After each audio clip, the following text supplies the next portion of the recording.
Every night, without fail, your dog picks a spot. The end of the bed, pressed against your back, blocking the space between you and the bedroom door.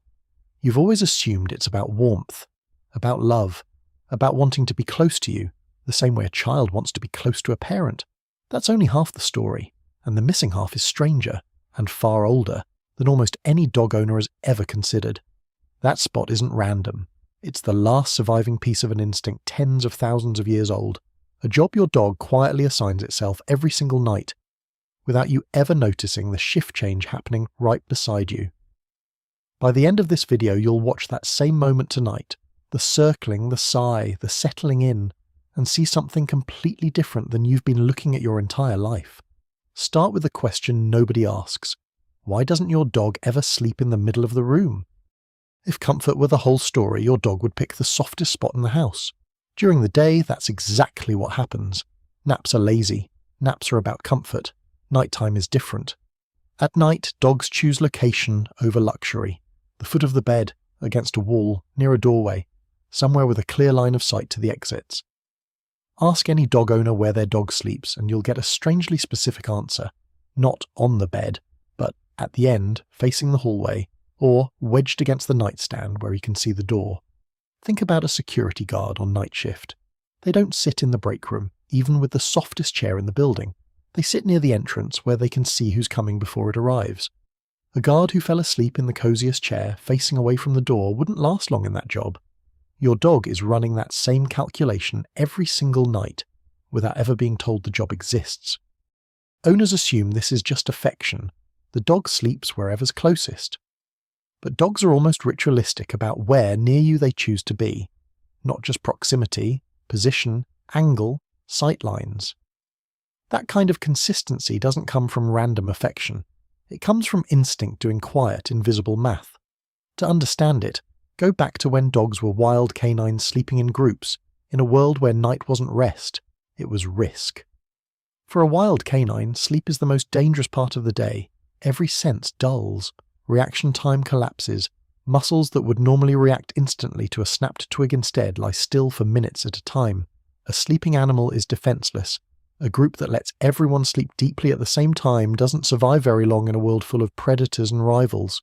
So evolution built structure instead. Staggered vigilance, not everyone sleeping at the same depth, at the same time.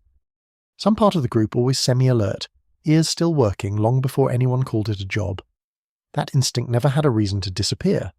Domestication changed a dog's size, diet, temperament, even the shape of its skull. It never touched the wiring that treats sleep as a shared responsibility, not a private one. This shows up across almost every breed.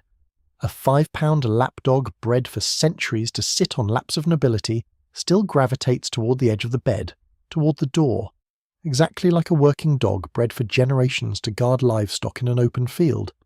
Breed changes the size, the coat, the temperament, even how loud a dog barks at strangers. It barely touches the deeper wiring, the instinct that governs sleep and vigilance, because that wiring was already fully formed long before humans ever started shaping how the animal looks. The costume changed completely. The role underneath barely moved, which raises the real question. In a house full of people, why does your dog almost always pick the same person to sleep closest to? If this were about comfort alone, you'd see randomness. Different spots, no favourite. That's not what happens. Dogs settle into a stable pattern, and it's rarely just whoever feeds them. Owners who don't handle daily feeding will still find the dog choosing them, specifically as the anchor point for sleep. Researchers who study canine social behaviour find that dogs form real attachment bonds with people. The same kind of bond psychologists have spent decades studying in human infants. Staying close, seeking comfort, sticking near whoever represents safety. Safety is doing a lot of work here, because it flips the entire assumption most owners walk around with, an assumption most of us never once stop to question, simply because it feels so intuitively true. There's a chemical layer too. Close contact between dogs and their chosen person raises oxytocin, the same bonding hormone at play between a parent and an infant, in both of you. That nightly ritual isn't only ancient instinct, it's chemically reinforcing the exact bond the instinct is built to protect. Here's the part that changes everything. Most people assume their dog sleeps close because the dog needs protecting. Small, Dependent, the baby of the relationship borrowing your safety for the night. Watch the behavior closely and the evidence points the other way, positioning at the edge, not the center. Body angled toward the door, not away from it.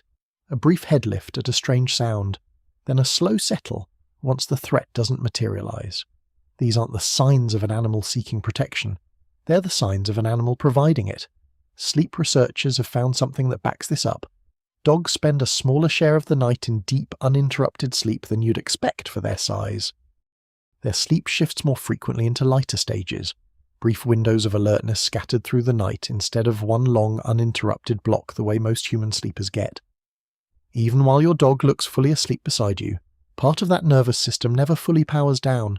It dips into rest, resurfaces, dips again.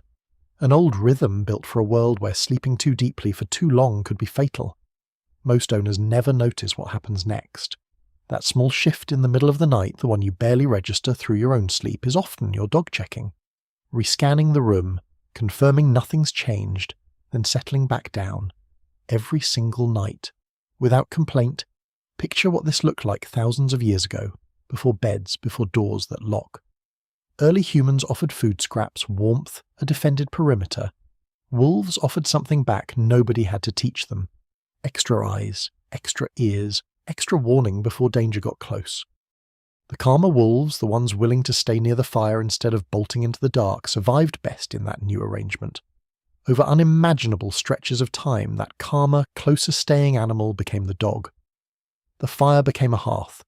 The hearth became a house. The instinct that first pulled a wild animal close enough to a campsite to watch the dark rode along the entire way, all the way to a mattress in a bedroom thousands of years removed from where it started. In multi-dog households, this becomes even easier to see. The dogs don't all cluster in one spot. One takes the foot of the bed, another the doorway, another the top of the stairs, covering a different angle entirely. Nobody assigns it. No owner hands out a schedule.